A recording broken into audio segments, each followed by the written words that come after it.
우리는 인생을 어떻게 살아야 행복하게 살까요? 여러 가지 생각할 수 있겠습니다만은 사람은 사람답게 살아야 행복한 거예요. 그렇죠? 개는 개답게 사는 게 행복한 것이고 하나님은 하나님답게 사시는 것이 행복한 거예요. 그래서 사람은 사실은 선하게 사는 게 행복한 거고 의롭게 사는 게 행복한 거지. 어쩔 수 없어서 악과 죄를 범하지만 그것은 결코 행복한 게 아닙니다.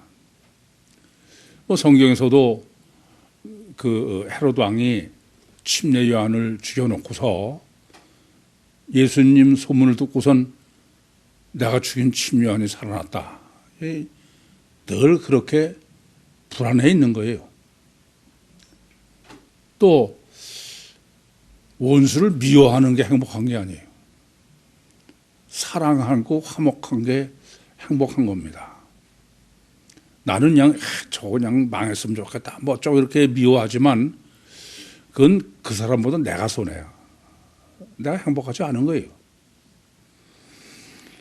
그래서 하나님께서도 하나님으로 살으셔야 가장 행복하신 것인데 육신으로 이 땅으로 오셔가지고 하나님이 인간으로 사셨기 때문에 요한복음 5장 27절 말씀처럼 인자됨으로 인해서 심판하는 권세를 주셨다.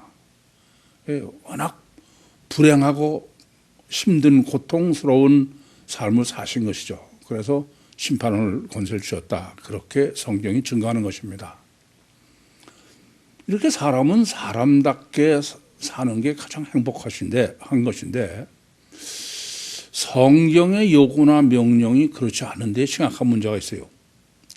빌립보서 3장 20절에 기록하는 것처럼 사람으로 사는데 어떻게 살아야 되냐면 천국 시민으로 살라는 거야.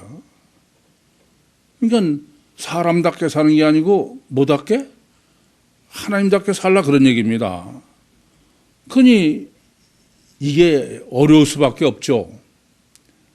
행복하게 살려면은 복 받고 출세하고 건강으로 해야 되는데 자기 십자가를 지고 날 쫓아라 이겁니다. 나보다 부모나 처자나 이런 사람을 더 사랑하는 건 합당치 않다. 이게 참 어려운 문제예요. 그래서 늘 이 둘 사이에 사실은 모든 유일신을 믿는 성경을 믿는 사람들의 갈등이 있는 것입니다. 사람은 사람답게 사는 게 행복한데 이건 사람을 하나님같이 살리니까 이 문제가 가장 확실하게 성경적으로 두드러져서 그렇게 해서 주님이 해법을 제시하시는 게 선한 사마리아 사람의 예입니다. 한 율법사가 예수님께 와가지고 율법 중 계명 중에 어느 게 가장 중요합니까? 그렇게 여쭤본 거예요. 주님께서 너는 성경을 어떻게 보느냐? 그랬더니 아주 잘 분별을 했어요. 뭐라냐면은 신명기 6장 5절을 말한 거죠. 너는 마음을 다하고 목숨을 다하고 뜻을 다하여 주 너의 하나님을 사랑하고 이와 같이 내 이웃을 너 자신같이 사랑하라. 하나만 말씀하시고 둘을 말씀하신 거야. 여전히 이 둘 사이에 충돌이 있는 것이죠. 그랬더니 이 율법사는 신학자고 성경을 많이 연구한 사람인데 근데 답이 내 이웃이 누구니까. 그래서 예수님께서 그 율법사에게 비유로 말씀하신 게 선한 사마리아 사람의 예가 아닙니까? 어떤 사람이 예루살렘에서 여리고로 내려가다가 강도를 만나서 그래서 죽을 지경에 이르렀는데 제사장이 지나가다도 그냥 번총만 차고 지나가고 또 레위 사람도 그랬는데 너희들이 사람같이 여기지 않는 사마리아 사람이 그를 다 치료를 해주고 주막에 데려가서 해줬을 뿐 아니라 자기 길을 가야 되니까 주막주인한테 2데나리온의 돈을 주고, 지금으로 하면 최소 한 20만 원 되죠. 그러고선 좀 이 사람을 치료해 달라. 그리고 모자라면은 내가 돌아오는 길에 갚겠다. 그래서 주님께서 율법사에게 다시 질문하십니다. 이 세 사람 중 누가 이 강도 만난 사람의 이웃이냐? 그랬더니 사마리아 사람이라고 답을 한 게 아닙니까? 근데 이거에 대한 해석이 문제인 거예요. 연말만 되면은 그리스도인의 모임에서의 예배는 거의 100%에 가까울 정도로 선한 사마리아 사람을 설교를 하는 걸 수도 없이 들었습니다. 이렇게 박애주의를 실현하라. 그것이 성경의 가르침이요. 또 그것이 신앙의 본질이다. 그렇게 전하는 것이죠. 오늘 본문은 지금 베드로가 복음을 전하는, 그러니까 천국 복음을 모든 민족에 전하는 시작으로 지금 이방인인 고넬료에게 복음을 전하게 되는 과정을 지금 기록한 게 본문입니다. 지금 베드로가 고넬료에게 복음을 전하려면 사마리아 사람이 강도 만난 사람을 사랑하는 그런 사랑이 아니고는 안 되죠. 복음을 전한다는 게 그냥 듣거나 말거나 말만 전하는 게 복음 전하는 게 아니지 않습니까? 그러니까 이 본문의 의도도 이렇게 복음을 모든 민족에게, 또 하나님께서 모든 사람을 구원하는 게 목적이라서 복음을 전해야 되는데, 그건 전하려면 상대방을 사랑해야 되는 거지 그냥 복음을 던져서 되는 건 아니다. 그런 얘기가 되겠죠. 그래서 본문은 모든 민족이라는 거는 국적을 다 초월해서, 인종을 초월해서, 흑이냐 백이냐 그거 다 초월해서 복음을 전해야 되는 거예요. 그러니까 사마리아 사람의 사랑으로 해야 된다라는 게 본문엔 직접 안 써 있지만 실제 내용이고, 그래서 본문은 사마리아인의 사랑의 신학을 정립하는 것이 우선 1차적인 목적이다. 그렇게 생각하셔야 되겠습니다. 그런데 이 본문은 보시면은 너무 평범해. 평범해서 사실 문제가 되죠. 예, 이럴 때 항상 여러분이 고민하셔야 되는 것은 첫 단추입니다. 23절입니다. 23절이 이튿날 일어나가지고선 함께 가시아라로 가게 된 거죠. 근데 보면 너무 평범해. 그래서 여러분들이 본문의 강조법을 놓치기 쉬워요. 그러나 항상 드린 말씀대로 성경은 이런 것을 괜히 쓰는 게 아니에요. 요한복음 20장 30절과 31절처럼 웬만한 거 다 생략한 겁니다. 그러면 그렇게 보면 본문은 보통 강조법이 아니다. 그렇게 우선 생각을 하셔야 돼요. 이 본문의 강조법을 올바로 정립하지 못하면은 이후의 해석이 전혀 틀려져요. 전혀 딴 얘기가 된다 그런 말씀이에요. 근데 이제 이렇게 지금 23절부터 33절까지의 첫 단추가 23절인데, 첫 단추의 강조법은 항상 고민하셔야 됩니다. 그런데 그 첫 단추 중에 또 첫 단어가 뭐냐면은 이 23절에 헬라어 원문으로 보면은 이튿날이라는 것의 정관사예요. 그리고 정관사 다음에 접속사 대가 있고 그 다음에 이튿날입니다. 그러니까 지난번에도 말씀드렸지만 이건 무슨 의도냐면은 앞달락도 첫 단추라는 의미고 이튿날도 첫 단추라 그런 의미입니다. 이튿날을 얼마나 강조하느냐.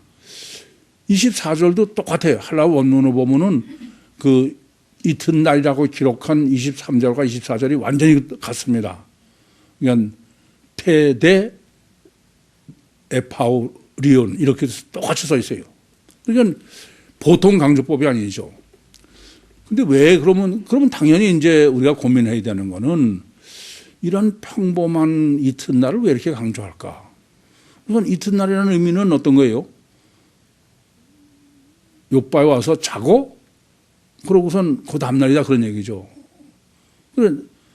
자고 일어났다는 얘기예요. 그래서 일부러 그냥 이튿날 갔다고 그러지 않고 일어났다고 해요. 근데 일어났다고 쓴 게 아나히스템이에요. 부활에 쓰는 단어다 이겁니다.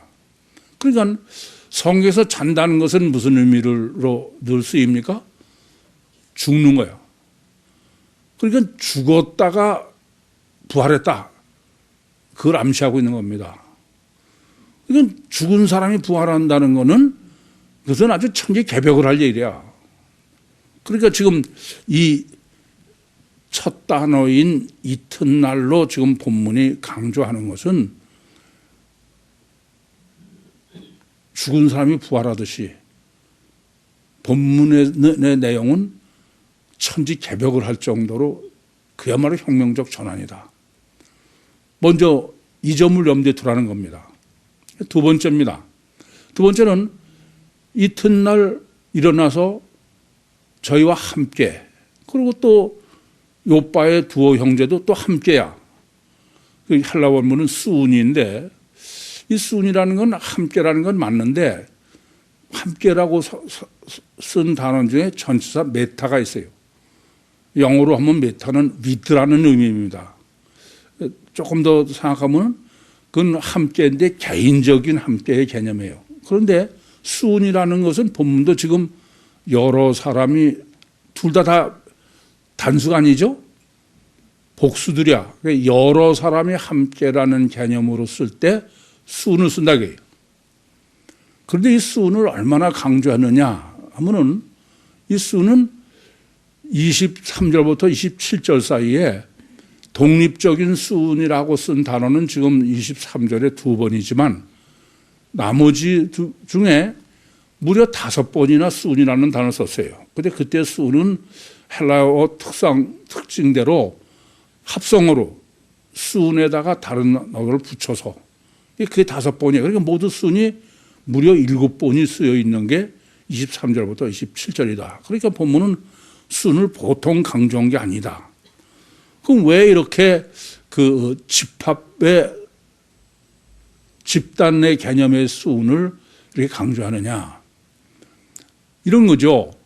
지금 그냥 베드로와 그 고넬료의 개념이 아니라 유대인들과 이방인들이 지금 이튿날이니까 함께 잤다는 거예요. 합숙했다 이겁니다. 그러다가 또 가는 것도 가다가 중간에 또 하루 잔 거야. 또 합숙을 한 거야. 그리고 또 동행했다 이겁니다. 이걸 보통 강조하는 게 아니다 이겁니다. 그러니까 집단적으로 합숙을 하고 집단적으로 동행하고 이것이 보통 문제, 천지개벽을 할 일이다 이겁니다. 예, 제가 보면은 이 본문을 주석을 쓴 사람을 보니까 이런 개념이 전혀 없어요. 그러니까 우리가 성경 해석할 때 어려운 거는 그 당시의 문화 또 유대인들의 이런 것을 실제로 생각하고 하셔야 돼. 사실 이건 이런 얘기예요. 유대인들과 이방인들이 합숙하고 동행했다는 말은 마치 남녀 7세 부동석인 시대에 성인 남녀들이 혼숙했다. 그 기절을 얘기죠. 그렇지 않습니까? 그런 정도의 문제다. 이 점부터 아셔야 돼. 그런 거지. 그게 그냥 뭐 같이 자고선 그러선 뭐 또 그 다음날 같이 가고 그런 정도가 아니다 겁니다. 그래서 28절에 보시면은 위법이라는 거예요. 위법. 위법이라는 것은 아두모스인데 이거는 그냥 무슨 뭐 자기가 안 해도 되는 거 했다 그런 얘기 아니에요. 법을 어겼다 이겁니다. 형사적 책임을 질 짓을 했다 그런 얘기예요. 그러니까 유대인과 그 이방인이 지금 28절에도 가까이 하고 교제하는 것이 법적으로 안 된다. 그러니까 이거는 갈라디아 2장에 보시면은 베드로가 이방인들하고 같이 밥을 먹다가 야고보에서 사람한 걸 보고 벌떡 일어나서 나간 것 때문에 바울한테 책망을 듣지 않습니까? 그런 정도가 아니야. 밥 먹다가 뭐 같이 밥 먹을 정도가 아니라 이거는 지금 합숙을 하고 그리고 같이 동행했다. 천지개벽이다, 그죠? 그러니까 이거는 감옥에 갈 일이다. 지금으로 보면은. 더 나가서는 그 당시는 돌탕에 맞아 죽는 거예요. 돌탕에. 다르게 말하면 목 생사를 걸었던 문제다. 그런 것이 지금 본문의 강조입니다. 그러니까 보통 강조법이 아니죠. 우선 이것을 정확하게 본문에서 정리를 하셔야 그 다음 해석을 올바로 할 수 있어요. 이제 그러고 나서 보면은 문제가 되는 게 25절입니다. 베드로가 이제 그렇게 해서 고넬료 집에 들어가니까 고넬료가 베드로 발 앞에 엎드려서 절을 했어요. 그렇죠? 여쭤보겠습니다. 이 고넬료는 베드로를 신으로 보고 엎드려서 절한 거예요? 아니에요? 네? 뭐로 봤어요? 이거부터가 전혀 해석을 잘못하는 거야. 아니요. 고넬료는 베드로가 신이 아닌 걸 다 사람인지 알아요. 아니, 천사가 고넬료에게 너 피장 시몬의 집에 있는 우거하고 있는 시몬이라는 베드로를 청해다 그랬어요. 그거는 지금 뭐 고넬료가 베드로가 오니까는 하나님이라고 여기서 저런 게 아니야. 무슨 말씀이냐 하면은 성경에 보시면 구약도 마찬가지고 복음서도 마찬가지인데 구약에 예컨대 다윗 왕 앞에 와서 다윗 왕을 그냥 보는 게 아니라 지금 본문처럼 엎드려 절한다는 건 수도 없이 기록되어 있습니다. 예컨대 사무엘상 25장 같으면 아비가일이 다윗한테 엎드려 절했다 그러고 무비보셋이 다윗한테 뭐 절했다 그러고 또 예수님 앞에 와서 문둥병자들이 그 절했다고 그러는 게 수록에 기록되어 있어. 근데 그것은 해석을 두 가지로 할 수 있어요. 그러니까 원래 이 지금 절했다고 번역된 헬라어 원문은 프로스 쿤네오인데 이거는 경배하다, 신에게 그런 단어예요. 그런데 본문은 그렇게 베드로를 하나님을 보고 경배했다는 뜻이 아니에요.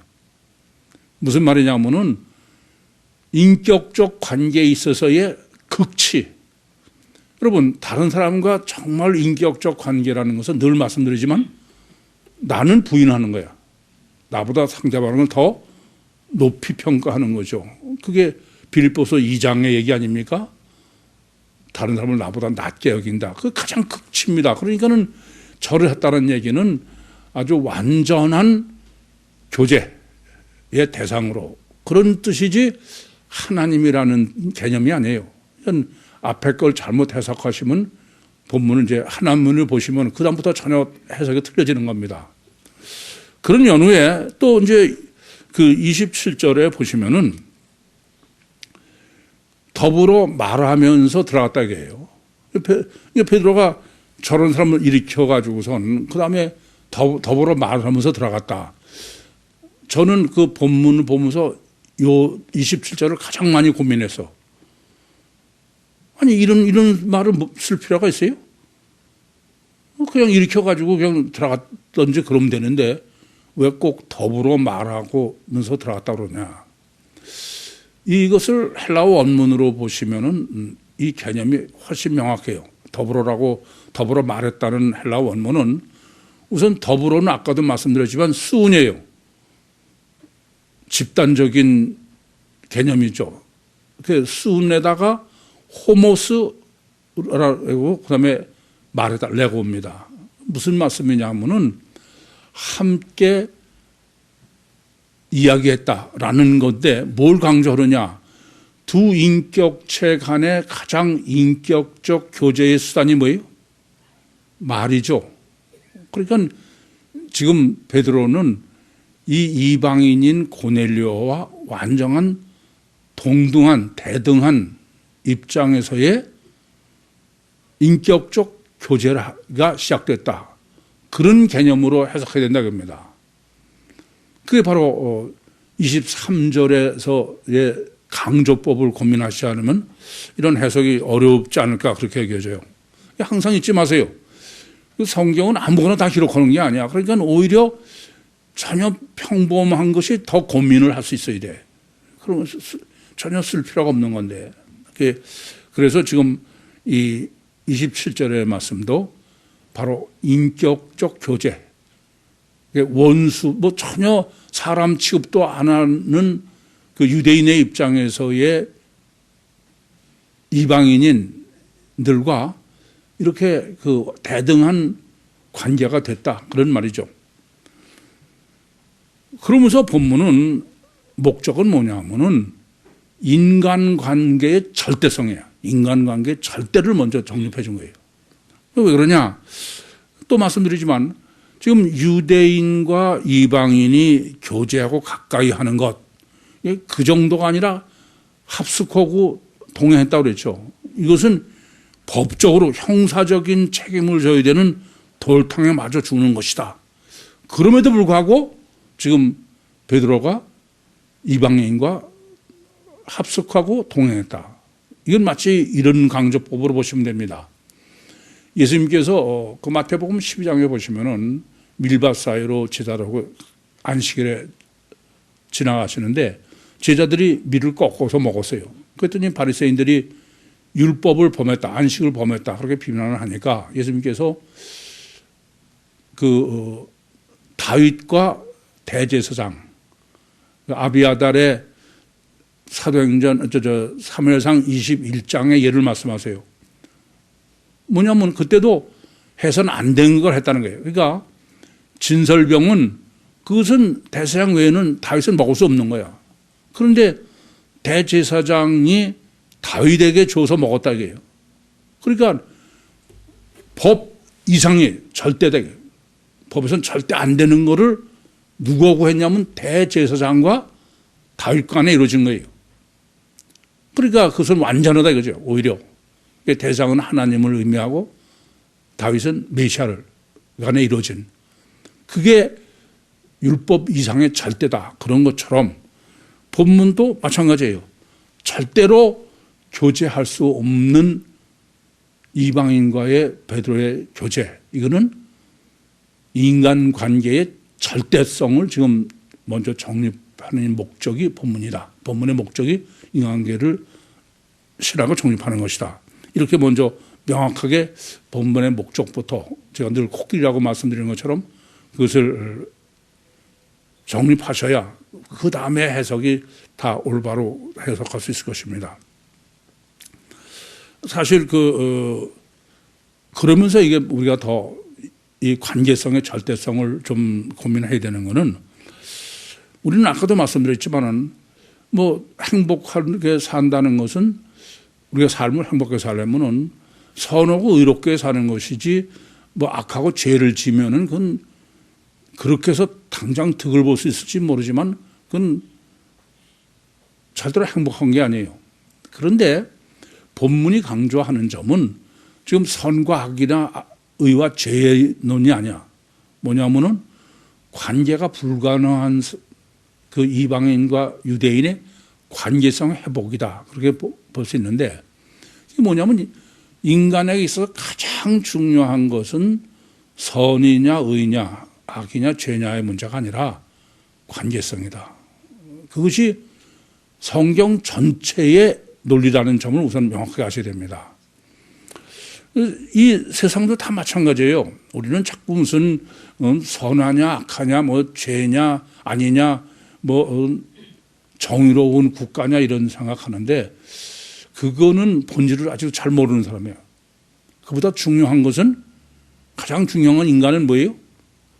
관계성이다. 이전부터 여러분이 명확하게 아셔야 됩니다. 이걸 잘못하시면 다른 것도 다 잘못 알아. 그래서 기근한 예로 그렇지 않습니까? 우리가 겉 보기에는 장관들이 중요해요. 그렇죠? 그래서 장관들은 국회에서도 다 청문회를 거치는데 청와대 비서들은 별로 중요하지 않은 것 같아서 그런 것도 안 거쳐. 안 그래? 그래요? 그런데 실세는 누구야?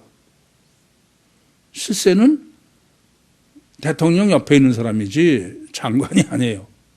그래서 그 야고보와 요한의 엄마도 예수님 찾아가지고서는 예수님이 이제 메시아 왕국을 성립할 것 같으니까 하나는 우편에 하나는 좌편에 그런 거지 장관 주시오 그런 얘기 아닙니다. 그래서 늘 하나님이 예수님에 대해서도 어떻게 예수님이 천국에서 잘 때냐 그거를 천국에서 하나님을 대신한 심판 권세다 그렇게 하지 않고 늘 하나님 우편에 앉아 계시다. 관계성이다 이겁니다. 사실 그래서 하나님은 인간은 어떻게 애초부터 설계하셨냐 하면은 사랑할 수밖에 없게 관계성이 절대일 수밖에 없게 그렇게 하나님은 사람을 설계하셨다는 것부터 명확히 하셔야 돼. 창세기 1장 보시면은 제가 늘 7일 창조의 설계도를 말씀드리는데 7일 창조의 설계도의 목적은 뭐냐면은 하나님과 인격적으로 화목한 자녀를 얻으시는 거야. 그게 천국 완성의 목적이다. 창조의 목적이고 그게 천국 완성이다 그래요. 그러니까 인격적으로 화목한 자녀를 얻으시려면은 가장 중요한 것은 뭐예요? 관계성이에요. 그래서 하나님은 인간은 관계성이 절대일 수밖에 없도록 제가 늘 쓰는 표현으로 하면은 이거는 불가항력적 본능이지 사랑하는 것은 불가항력적 본능이지 안 해도 괜찮은 게 아니다. 그렇게 하나님은 아예 사람을 설계하셨다. 그렇게 이해하셔야 돼. 가장 중요한 것은 인간은 관계성이게 해놓으셨다 그 말씀입니다.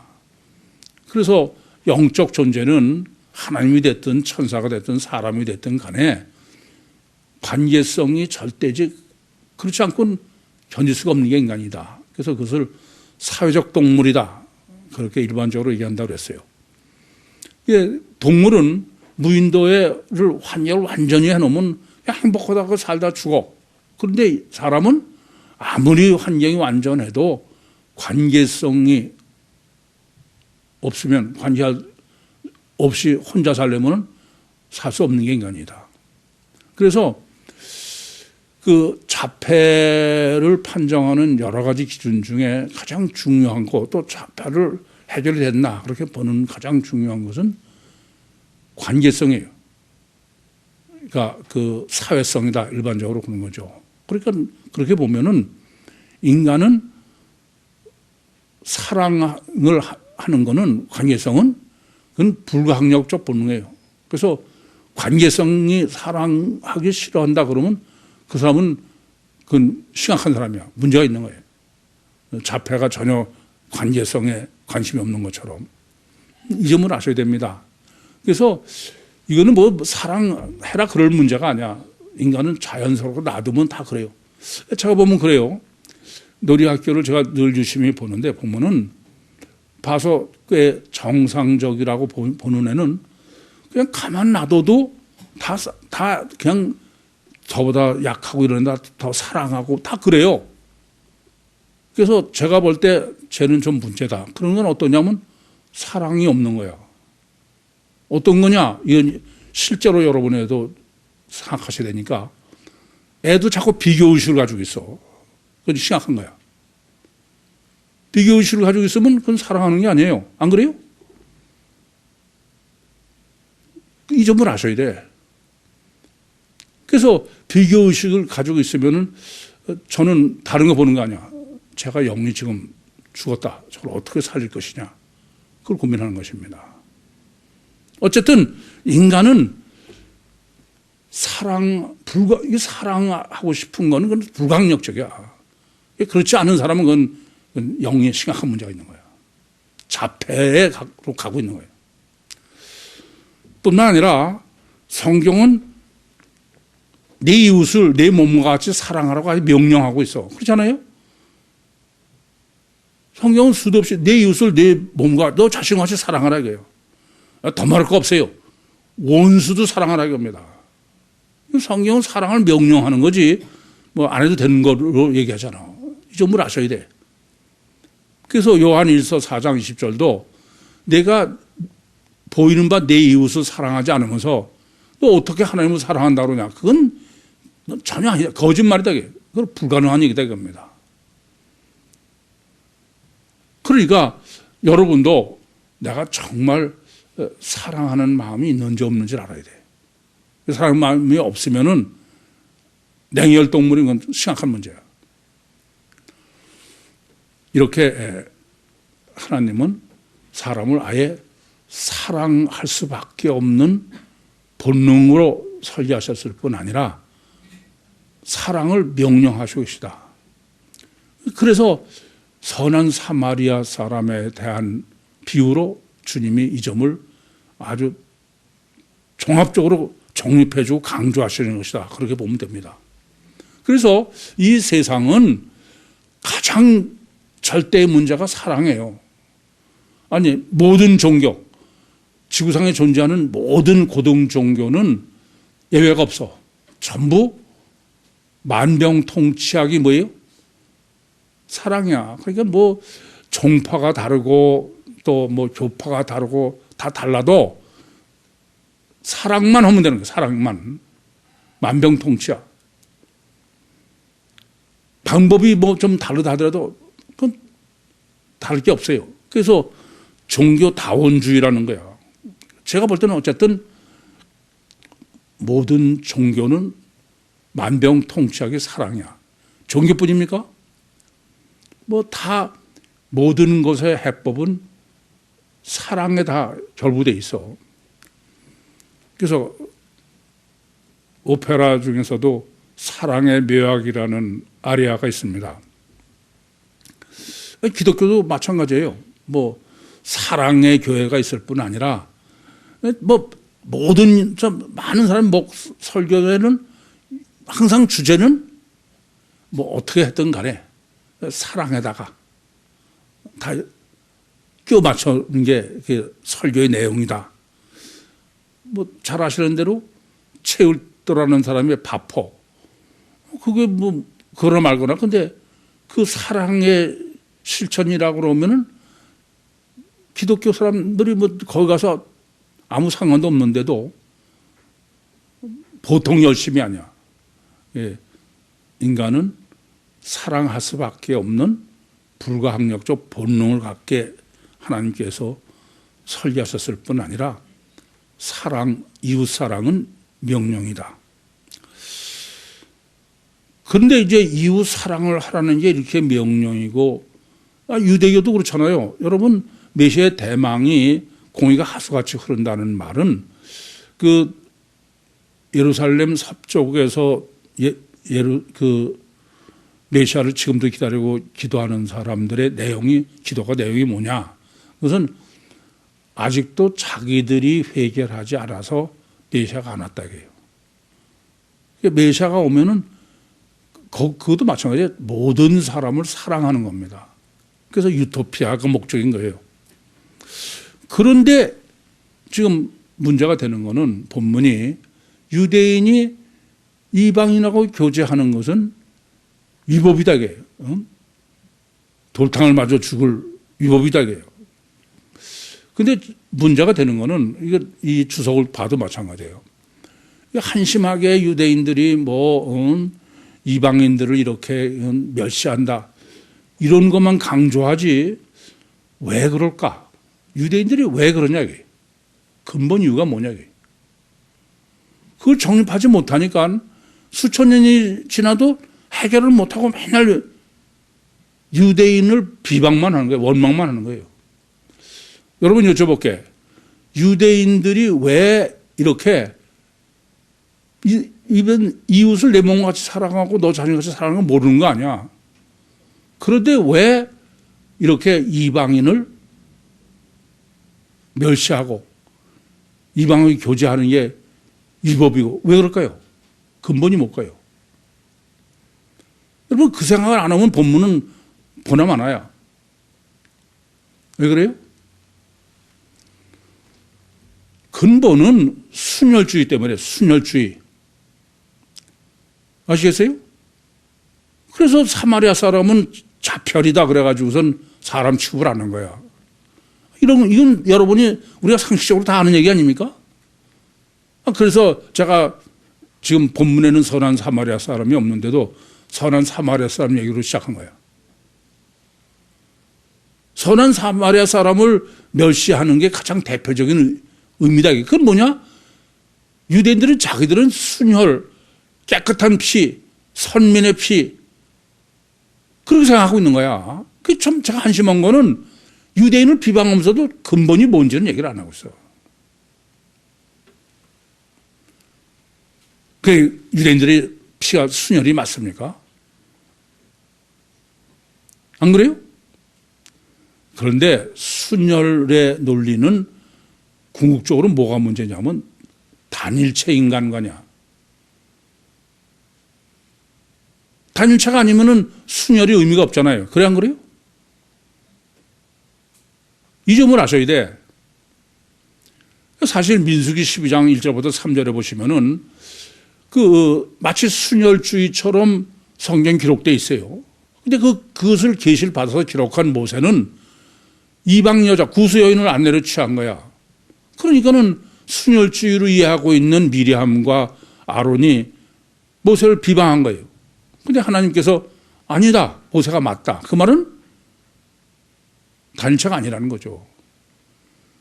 아니 그렇게 중요하게 여기는 모세와 아론과 미리암의 관계 그리고 그것을 하나님이 해석하셨는데도 나는 느헤미야서나 에스라서를 보면은 솔직하게만 읽기가 싫어. 아니 그 순혈주의라고 그러면서 하는 짓거리가 인간을 단일체로 보니까 그 보이는 게 전부인 거야. 그래서 금송아지를 만들고 바알을 섬겼던 거예요. 그래서 막내 가지고선 바벨론 포로 갔다 돌아와서도 여전히 순혈주의로 있는 거야. 그때 말입니까? 그로부터 지금 본문에 있는 뭐 몇백 년이 지나도 여전히 똑같이 되어 있는 거지. 이 점을 아셔야 돼. 단일체관이요. 그게 문제인 거야. 그러니까 인간을 단일체로 보니까 국가에 틀려지고 인종이 다르고 피부가 다르면 다 그게 차별이 되는 거예요. 그건 전부 순혈주의식의 인간을 단일체로 이해하고 있는 그 근본이 그 점이라는 거 잊지 마셔. 왜 이렇게 해석할 수밖에 없느냐? 본문은요, 이중체를 보통 강조하는 게 아니야. 이중체를 강조한다는 말은 지금 문제가 생긴 것은 단일체 때문이다. 그런 말이죠. 첫째, 이튿날이에요. 이튿날이라는 말은 벌써 두 날이야. 전날과 다음날. 또 그것도 이튿날에 둘의 강조를 혁명적 전원만이 아니라 둘을 강조하는 것을 모를까 봐 24절도 똑같이 이튿날을 하는 거야. 두 번씩. 그렇지 않습니까? 그런 정도, 그것만이 아니에요. 지금 쭉 베드로로 쓰다가 시몬 베드로야. 그건 이미 앞에서 이미 말씀드렸죠. 더군다나 완전한 이중체로 또 강조하는 게 피장 시몬이에요. 피장이라는 게 뭐라고요?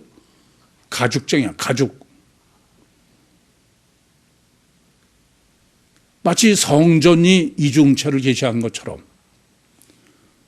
이 점을 전혀 잘못 알고 있는 거예요. 제가 보면요, 뭐 성경을 잘못 해석하고 그런 요소가 너무 많이 있지만 그 중에서 이중체가 가장 중요한 것 중에 하나야. 그러니까 유대인들이 이방인은 할례 받지 못했다. 이 다음에 나오는 문제입니다만은 무할례자고 자기들은 할례다. 그래서 무할례자를 사람으로 취급하지 않는데 무할례나 할례의 신학이 전혀 되어 있지 않아. 창세기 17장에 기록한 것처럼 제가 정립해 드린 것처럼 무할례라는 것은 하나님은 애초부터 사람을 할례가 받은 상태로 태어나게 하실 수 있어. 근데 일부러 무할례 상태로 태어나게 하신 다음에 절대적 조건이 할례를 하는 거야. 그러니까 이중체인 겉사람은 비워버리고 속사람이 주체다. 이 점을 아셔야 돼. 그러니까 육체 우선의 가셔 결과가 절대인 무할례, 그게 주체가 아니라 주체는 저는 그 할례만큼 이중체의 주체를 아주 그냥 보기에 명확하게 정립해 준다고 놀라울 정도예요. 그건 속에 귀두다게 보이지 않는 영이요. 그게 주체다입니다. 그래서 무할례인 때문에 사람으로 취급하지 않으면서도 무할례니 할례의 신학도 없이 그냥 맹신 맹종의 한계를 벗어나지 못하는 거예요. 그러므로 이 점을 아셔야 돼요. 단일체 사랑이 어떤 거냐? 본문에 이제 사랑이 절대이긴 한데 단일체의 사랑이 어떤 거냐? 그거는 아니 단일체로 사람을 보면은 그게 사람을 사랑하는 거지만 이중체로 보면 그건 뭐냐? 그건 주체가 아니에요. 본문대로 하면 피장 껍데기요 가죽이요 옷을 사랑하는 거지 사람을 사랑이 아니다 이겁니다. 그래서 예수님께서도 마태복음 5, 6, 7장 산상복음의 결론으로 7장 15절부터 27절에 양의 탈을 쓰고 나온 일이 이중체에 반석에 지은 가 모래 지은 집. 어느 정도냐? 모래 지은 집은 아예 주님의 말을 행하지 않는 거예요. 행한 게 아니다. 그건 보이는 거는 집이죠. 그건 허구다 그런 얘기죠. 여러분 이 점을 아셔야 됩니다. 그야말로 수박 겉핥기다 이거예요. 여러분들이 인간을 단일체라고 사랑하는 거는 그거는 성경으로는 그건 가죽을 사랑하는 거예요. 껍데기를 사랑하는 거예요. 옷을 사랑하는 거지 그 사람을 사랑한 게 아니다 이겁니다. 그래서 여러분 우리가 특별히 자녀를 키울 때 이건 굉장히 어려운 문제예요. 우리는 그냥 이뻐서 사랑하는 거지만 그건 애완동물이지 그건 아니에요. 아무리 애기도 영리 주체인 이중체를 보면 그건 완전한 인격체야. 최선도 놀이학교는 그렇습니다. 젖 빨고 있는 애도 완전한 인격체로 생각하고 그런 전제로 해야 돼. 그때 그냥 애완동물 취급했다간 이제 평생 심각한 문제가 생겨. 그것은 사람을 사랑하는 게 아니야. 이 점을 깊이 생각하셔야 돼요. 사람이 아니라 껍데기요, 가죽이요, 옷이요, 허구예요. 그래서 성경은 절대로 최소한도 필레오까지는 해야지 에로스나 또는 스트로게는 아예 사랑의 개념인데도 그거는 사랑으로 취급을 안 해. 여러분 잘 아시다시피 에로스는 뭐예요? 육적 사랑이 그건 아예 성경은 사랑이 아니다 이겁니다. 그건 사람을 사랑한 게 아니다 이거예요. 스트로게 피눈물보다 진해요? 아니에요. 그것도 사랑이 아니다 이겁니다. 이건 보통 중요한 문제가 아니야. 이래요. 놀이학교를 하면서 또 여러분들하고 이제 상담도 하고 어려운 것 중에 하나는 뭐냐 하면요. 여러분들 이 개념부터 완전히 지워버려야 돼.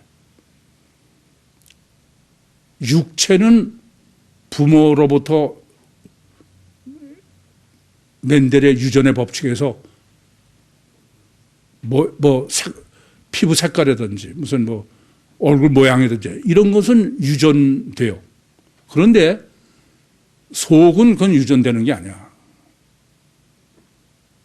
그건 하나님께서 각 사람에게 따로따로 영을 창조해 놓은 거야. 잘못 보면은 지 애비를 닮아서 그 얘기 자체가 전혀 잘못된 거야. 우선 그런 성품이나 인격 자체가 유전됐다 그러면 심각한 문제가 있어.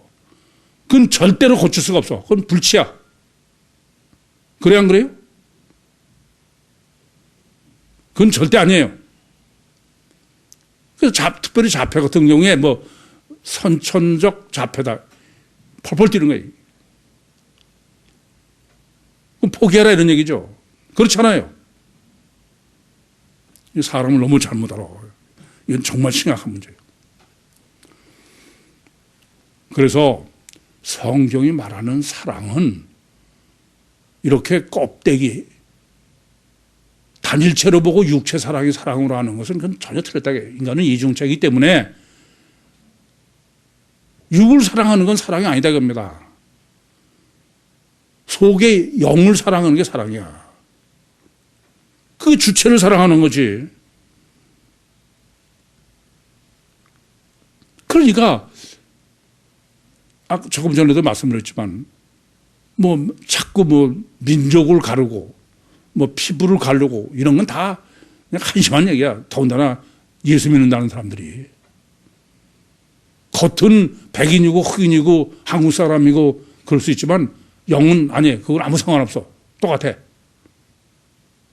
그게 진정한 사랑과 복음을 전하는다는 본질인 거예요. 이걸 깊이 아셔야 됩니다. 그래서 사랑은 이렇게 심령을 사랑하는 게 아니면 그건 사랑이 아니에요. 무슨 개돼지나 하는 것처럼 무슨 돈 갖다 벌어서 잘 먹이고 잘 입히고 그것도 아니에요. 그거는 요새 애완견들 많이 그렇게 하대.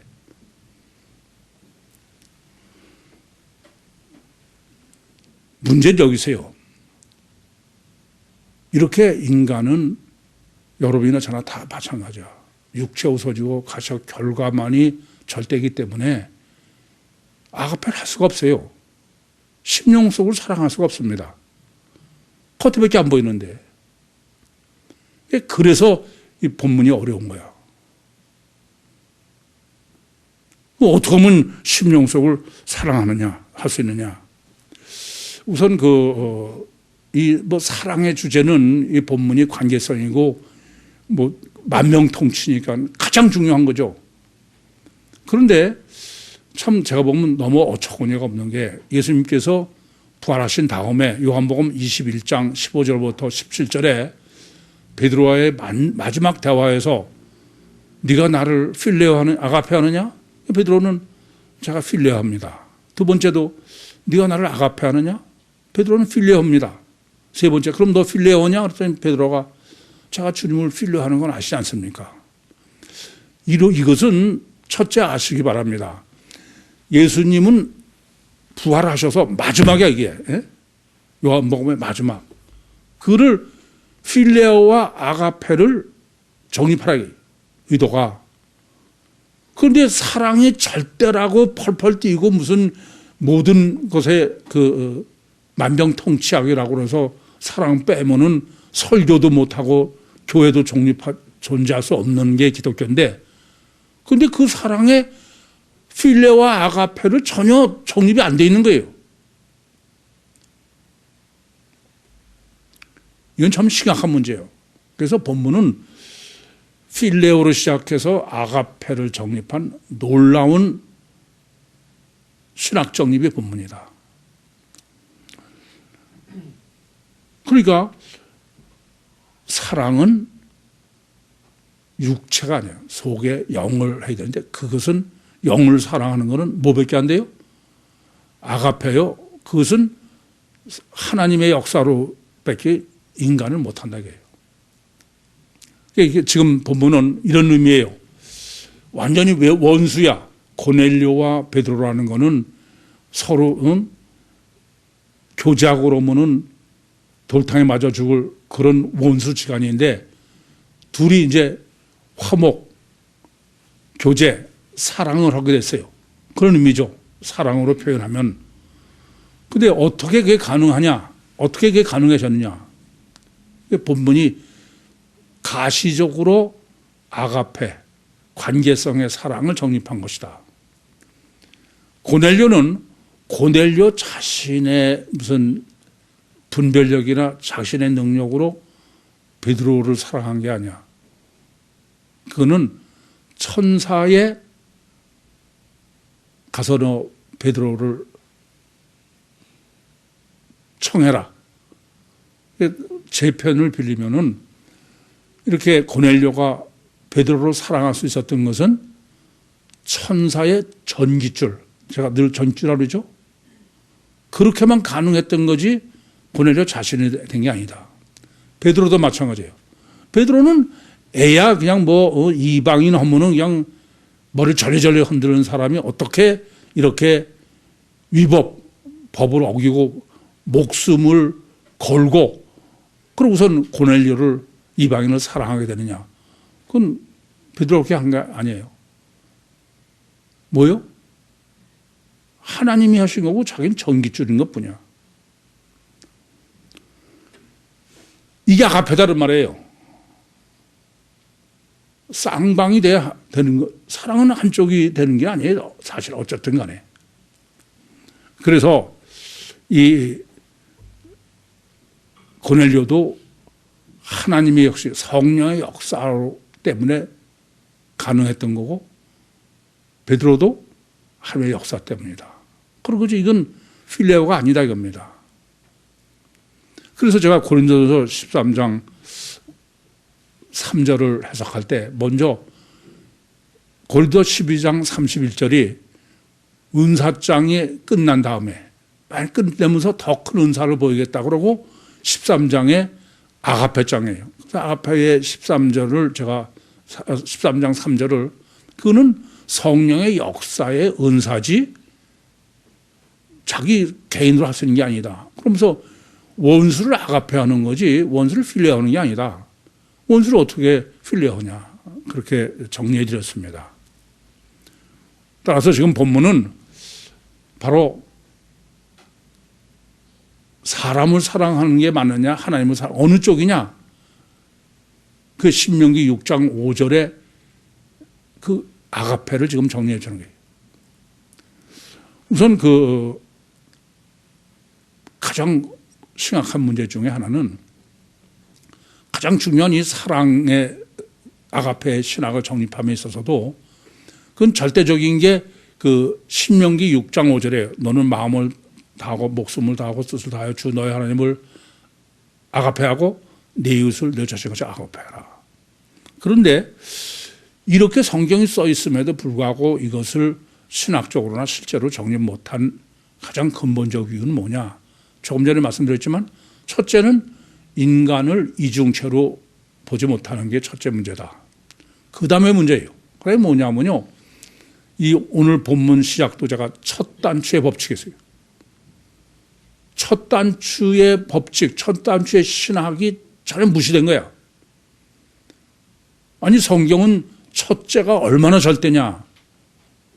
그건 장자의 야곱이 에서에게 장자의 명분 사는 거에서 잘 써 있죠. 첫째가 절대된 겁니다. 그래서 성찬식도 해석을 전혀 잘못하는 거야. 왜 6월절에는 먼저 피고 나중에 떡인데 예수님께서 그거를 6월절을 시작해가지고 성찬식으로 해서는 떡을 먼저 하고 잔을 나중에 했느냐. 질문해보면은 왜 떡을 먼저 먹습니까? 그렇게 성경이 하라고 그랬어요. 첫 단추를 전혀 잘못하는 거예요. 첫 단추가 틀리면 다른 건 다 틀린 겁니다. 아시겠죠? 그래서 이 지금 신명기 6장 5절에는 첫 단추가 뭐예요? 하나님 아가페야. 그렇게 했을 때 이웃을 아가페하는 거예요. 그런데 첫 단추를 생략하는 거야. 그게 바로 선한 사마리아 사람에 대한 해석의 차이입니다. 율법사나 마찬가지로 지금 전 기독교도 선한 사마리아 사람 해석할 때 아예 하나님을 사랑했기 때문에 그래서 첫 단추가 돼서 하나님의 역사로 선한 사마리아 사람이 사랑했다. 그렇게 해석하는 데가 없어. 마치 선한 사람 사마리아 자신의 의지나 이런 걸 한 것처럼. 이 점을 잊지 마셔. 너는 보이는 바 요한일서 4장 10절 네 형제를 사랑하지 않으면서 어떻게 보이지 않는 하나님을 사랑하느냐. 그러니까 먼저 하나님을 사랑할 때 그 역사로 형제를 사랑하게 된 거예요. 그 증거는 형제를 사랑하지 않아서라는 얘기죠. 이 점을 아셔야 돼. 그래서 이 본문도 앞으로도 여러분이 이 점은 늘 잊지 마셔야 되는 거는 두 가지를 항상 잊지 마세요. 그래서 둘의 신학을 제가 말씀드리는데 이중체 신학과 뭐요? 첫 단추예요. 지난주에도 말씀드렸지만 이중체 신학을 다시 한번 강조해드리면 이렇습니다. 요한 1서, 2서, 3서를 보시면은 항상 적 그리스도를 문제시해요. 적 그리스도라는 건 뭐냐면 그리스도를 대적하는 것이죠. 그건 절대 구원 못 받는다는 얘기예요. 근데 적 그리스도가 누굴 적 그리스도라고 그래요? 그리스도가 뭐예요? 그리스도가 육체로 예수가 육체로 임하는 것을 부인한다는 거야. 그럼 육체로 임한 걸 부인하는 게 무슨 뜻이냐? 이중체로 오신 것을 부인한다는 얘기입니다. 단일체로 메시아를 얘기하는 사람이 적 그리스도다 이겁니다. 그래서 이중체 신학이 절대고 이중체 신학만 되는 게 아니야. 첫 단추의 법칙이 절대야. 그래서 하나님을 사랑해야 하나님의 역사로 아가페가 가능하다 이겁니다. 될 수 있다 이거예요. 본문은 그래서 아가페 신학이면서 동시에 유신 신앙의 신학이에요. 그래서 오늘 제목도 하나님 앞에 있으라. 여러분 잊지 마세요. 유신 신앙의 이건 제일 첫발이야, 첫발. 그건 하나님을 실제로 믿는 거예요. 그렇지 않으면 그건 아무리 교회를 몇십 년 다니고 그래도 그건 전혀 아니에요. 그건 전혀 아직 아니에요. 그래서 영성 세미나 하면서도 제가 기도 신학을 정립해 드리면서 뭐 율법적 신앙의 다른 거는 뭐 옆에 하는 거지만 기도는 아니다. 기도는 내가 진짜 하나님을 믿고 싶어야 돼. 그러기 전에는 아예 그건 시작된 게 아니에요. 그러니까 지금 본문은 분명히 이 고넬료는 베드로가 사람인 줄 알아요. 그러면서도 베드로 앞에서 우리가 다 하나님 앞에 있다 겁니다. 이 점을 잊지 마셔야 돼. 하나님을 얼마나 실제로 인식하느냐. 그래서 하나님을 얼마나 두려워하냐. 그렇지 않으면 그건 아무 소용이 없는 거예요. 베드로 앞이 아니에요. 목사 앞이 아닙니다. 그래서 여러분을 헌금하는 것도 무기명을 하는 거예요. 하나님을 실제로 인식하는 게 신앙이지 원수를 보는 게 아니야. 원수를 미워하는 건 하나님을 미워하는 거야. 그건 다 잊어버리세요. 내가 누굴 미워하지 우선 안 됩니까? 그러면 내가 하나님을 미워하고 있구나. 자식 키울 때 자식도 다 마찬가지입니다. 이 점을 깊이 아셔야 돼. 내가 미워하는 사람하고 해결을 전혀 안 돼요. 그건 심령에서 해결될 문제이기 때문에 하나님이 성령이 역사하기 전 절대 불가능해. 그러니까 내가 미워하는 사람 갖다 안 미워하려고 그럴 필요 하나도 없어. 내가 하나님을 실제로 믿지 않는구나. 그래서 하나님이 역사하셔야 되는 거지. 이해됩니까? 그래서 사람을 보면 안 되는 거예요. 이 영적 목회를 함에 있어서는 이 점이 가장 어려워. 저도 여러분이랑 다 마찬가지야. 육체 우선이고 가식 결과만이 절대야. 그런데 그렇게 해서는 안 되는 거야. 안 보이는 여러분 심령을 어떻게 볼 거냐. 그게 문제인 거죠. 그래서 첫째는 하나님을 항상 사람의 문제, 하나님과의 관계에서 생각해야 된다. 두 번째는 이렇게 하나님 앞에 있으라는 얘기는 첫째로 절대적으로 영적이면서 동시에 이타적이어야 돼. 육은 제가 육이 어떤 속성을 가졌냐? 육체 우선이요, 가식 결과야. 철저하게 자기중심적이다 그럽니다. 아까도 비교의식 있으면 그건 아니다 이거예요. 이타적이어야 돼. 이 점이 어떤 점에서 가장 어려워요. 이기는 전부 육적이야. 그래서 제가 목회자들한테 물어봐요. 여러분한테 여러 번 드릴 말씀이야. 당신들은 이 복음을 위해서 목회를 하느냐? 아니면 당신 목회에 이 복음이 필요하냐? 자기 복음에, 자기 목회에 이 복음이 필요하면 그건 이기적이죠. 그래, 안 그래요? 그 사람들이 그걸 바로 알아들은지 어떤지 모르겠어. 제가 보니까는 복음을 위해서 목회하는 사람이 없어서 다 청산해버린 거야. 전 지금도 제 마음이 아니에요. 하나님한테 하나님 원종수 권사 같은 사람을 만드는 비결을 알려주죠. 아마 하나님 제가 능력이 종해되게 해주셨어. 그렇으면 그건 아가페일 수가 없어. 세미나를 인도하면서도 그냥 이 사람이 우리 교회를 나오게 그건 아니에요. 그건 벌써 틀린 거야. 정말 순수하게 그 영혼을 고민하고 사랑해야 돼. 그러니까 미국 가서도 세미나 하는 거예요. 뭐 그 사람은 우리 교회 나올 것 때문에 세미나로 다닙니까? 이건 마찬가지예요. 내가 여러분 목회를 하는 것도 또 신나는 학교도 하면서도 이렇게 하면 이게 나한테 득이냐냐. 나한테 이해득실 따지고 생각하면 그건 마귀지, 그건 성령이 아니야. 정말 상대방의 이 영혼을 위해서 이걸 아셔야 돼. 저는 감히 제가 설교하면서 하나님 앞에서 그래요. 일단 여러분이 저한테 무슨 어떻게 하느냐 그건 관심 없어. 오직 한번 그러잖아요. 뭐 안 보는데 욕하는 거 얼마나 신나니까 저 안 봐서 시큰 욕하시라고. 난 그건 관심 없어요. 단 하나. 여러분이 구원 받으라고 해요. 전 그거밖에 소원 없어요.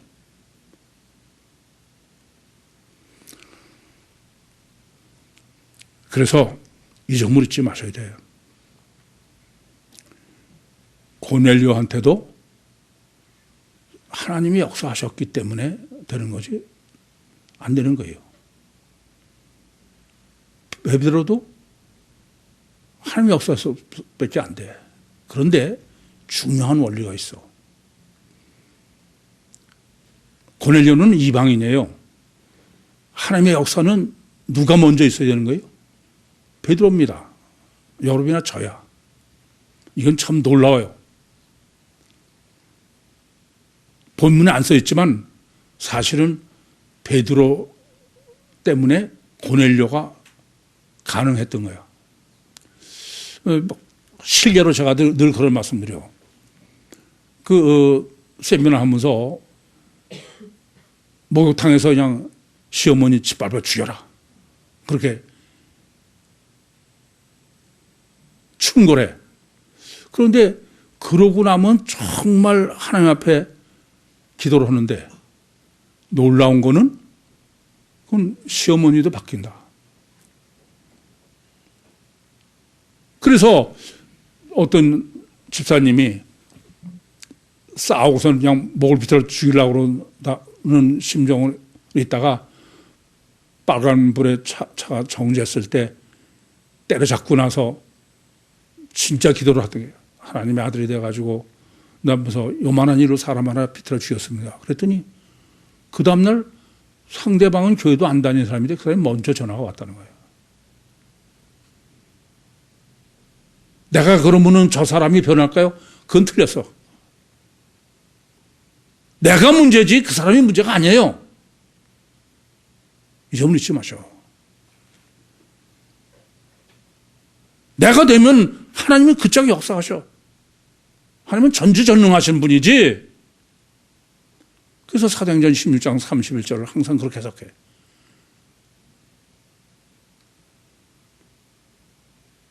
주 예수를 믿어라. 내가 문제야, 내가. 내 남편이, 내 가족이? 아니에요. 이 점을 잘못 아시면은 신앙이 아니에요. 그건 전혀 신앙이 안 되는 거예요. 우리는 종말 때의 마지막 소명으로 하나님이 택하셨어.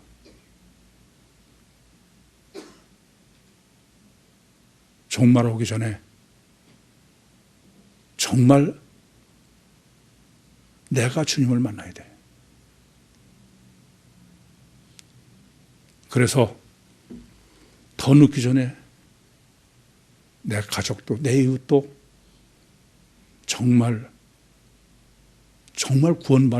받아서 주님 오실 때 온 가족이 온 구유교회 모든 여러분들이 손에 손을 잡고 공중에서 주님을 영접하는 종말 때 택함 받은 우리 모두의 축복이 다 함께 하기를 다 함께 하기를 간절히 소원합니다. 기도하시겠습니다. 살아계신 아버지 하나님, 은혜와 사랑을 감사합니다. 정말 여기까지 말씀하시고 인도하시고 역사하신 주님, 끝내 주님이 능력으로 더욱더 함께 해주셔서 한 사람도 나고작 없이 우리뿐 아니라 우리 온 가족이 공중에서 주님을 영접하는 축복이 있을 것을 믿습니다. 이 놀라우신 은혜와 역사가 주님 오시기 전에 모든 식구에게 임하게 하여 주시옵소서. 예수님의 이름으로 기도하옵나이다. 아멘.